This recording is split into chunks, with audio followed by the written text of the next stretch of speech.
داستان کشمیر کی قسط نمبر 3 میں ہم آپ کو بتائیں گے کہ کشمیر میں وہ کیا چیز لائی گئی کہ کشمیر کے مسلمانوں پر اس کے گہرے اثرات ہوئے۔ اس چیز کے پیچھے کہانی کیا تھی؟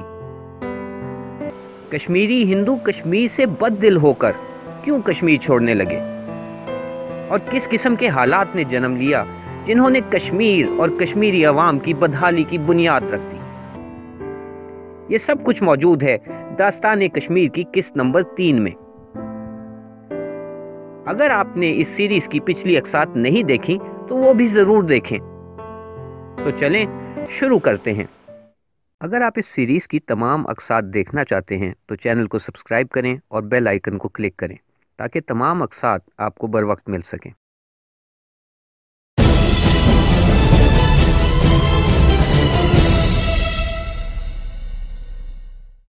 اورنگزیب کے دور حکومت کے اختتام پر کشمیر میں ایک انتہائی اہم واقعہ رونما ہوا جس نے کشمیر اور کشمیری مسلمانوں کی تاریخ کو بدل کر رکھ دیا، اور آنے والے ادوار میں بھی اس واقعے کے اثرات کشمیر پر مرتب ہوتے رہے۔ کیا آپ کو معلوم ہے کہ یہ واقعہ تھا کیا؟ کہانی کچھ یوں ہے کہ ایک شخص نام جس کا سید عبداللہ تھا سن 1635 میں مدینے سے حیدرآباد کے قریب آ کر آباد ہو گیا۔ سید عبداللہ کے انتقال کے بعد اس کی دولت، جائیداد، سامان اس کے بیٹے سید حامد کو منتقل ہو گئی، مگر مغلوں کی حکومت آنے کے بعد سید حامد تمام آسائشوں سے محروم ہو گیا اور مفلسی نے اسے گھیر لیا۔ فاقوں سے بچنے کے لیے سید حامد نے ایک امیر کشمیری تاجر کو مہنگے داموں ایک نایاب چیز فروخت کی۔ یہ کیا چیز تھی جس نے سید حامد کو رئیس بنا دیا؟ یہ ایک بال تھا، اور سید حامد کا دعویٰ تھا کہ یہ بال رسول اکرم صلی اللہ علیہ وآلہ وسلم کی داڑھی کا بال ہے۔ یہ کشمیری تاجر اس بال کو کشمیر لے آیا اور اسے موئے مقدس کہا گیا۔ اس کشمیری تاجر کا نام خواجہ نور الدین عیسائی تھا۔ ابتدائی طور پر اس بال کو سری نگر کی ایک مسجد میں رکھا گیا۔ اس بال کی خبر پورے کشمیر میں آگ کی طرح پھیل گئی۔ لوگ جوک در جوک اسے دیکھنے کے لیے آنے لگے۔ مسجد چھوٹی تھی اور اس میں ہر وقت لوگوں کا ہجوم رہتا تھا۔ جب اورنگزیب کو اس کا علم ہوا تو آپ کو معلوم ہے اس نے کیا کیا؟ اس نے موئے مبارک فوری طور پر اپنی تحویل میں لے لیا۔ اسے شک تھا کہ خواجہ نور الدین عیسائی ہجوم جمع کر کے کوئی سازش تیار کر رہا ہے، اس لیے اورنگزیب نے خواجہ نور الدین عیسائی کو قید خانے میں ڈلوا دیا اور موئے مبارک کو اجمیر میں خواجہ معین الدین چشتی کے مزار پر بھجوا دیا۔ کچھ عرصے بعد اورنگزیب کو اپنی غلطی کا احساس ہو گیا۔ اس نے موئے مبارک کو خواجہ نور الدین عیسائی کے حوالے کرنے کا حکم صادر کر دیا، مگر اسی دوران ایک اور افسوس دہ واقعہ پیش آیا۔ ہوا یہ کہ دہلی کے قید خانے میں اسی دوران خواجہ نور الدین عیسائی انتقال کر گئے، اور یوں سن 1700 میں نور الدین کی صاحبزادی عنایت بیگم نے موئے مبارک اپنے والد کے جستے خاکی کے ہمراہ کشمیر میں اکٹھے وصول کیے۔ یہاں یہ بتانا بھی قابل ذکر ہے کہ سن 1963 میں موئے مبارک کشمیر سے اچانک چوری ہو گیا۔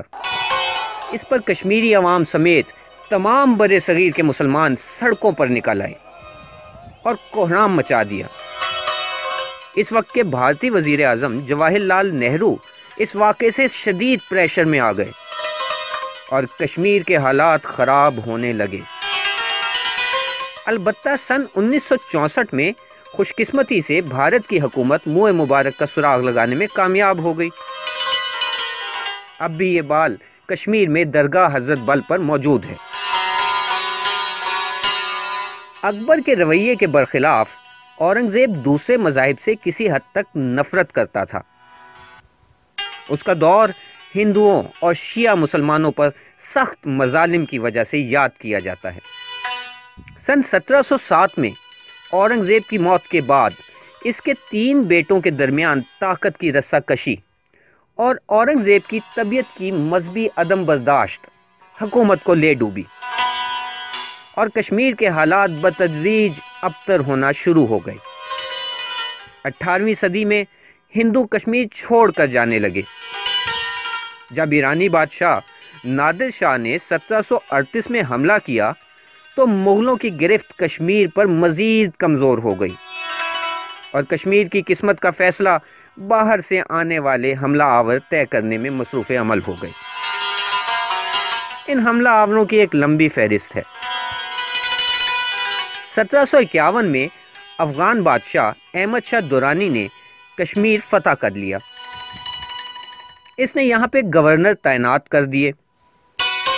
ہندوؤں کو ان گورنروں کے نام یاد ہوں یا نہ ہوں مگر ان کے مظالم ضرور یاد ہیں۔ انہیں لوٹا گیا، غلام بنایا گیا اور سخت سزائیں دی گئیں۔ چادریں بنانے کے کارخانے 40,000 سے کم ہو کر صرف 16,000 رہ گئے۔ کشمیری مسلمانوں سے بھی اس زمانے میں سخت رویہ رکھا گیا اور کشمیر کو اور کشمیر کی عوام کو بے روزگاری، نا امیدی اور بے بسی کے اندھیروں میں دھکیل دیا گیا۔ افغانی مظالم کا یہ دور 47 سال تک جاری رہا۔ رہی صحیح کسر سکھوں کے دور نے پوری کر دی۔ اگلی قسط میں ہم آپ کو بتائیں گے کہ سکھ کس طرح کشمیر پر قابض ہوئے اور انہوں نے کشمیریوں پر کیا ظلم ڈھائے۔ ایک برطانوی سیاح نے سکھ دور میں کشمیری لوگوں کی حالت دیکھتے ہوئے کیا کچھ لکھا اور انگریزوں اور سکھوں کے درمیان جنگ کے دلچسپ نتائج کیا تھے۔ یہ سب مگر داستان کشمیر کی قسط نمبر 4 میں۔ اگر آپ نے داستان کشمیر کی پچھلی اقساط نہیں دیکھی تو اسکرین پر نظر آنے والی تھم نیل پر کلک کریں۔ اگر آپ اس سیریز کی تمام اقساط دیکھنا چاہتے ہیں تو چینل کو سبسکرائب کریں اور بیل آئیکن کو کلک کریں تاکہ تمام اقساط آپ کو بر وقت مل سکیں۔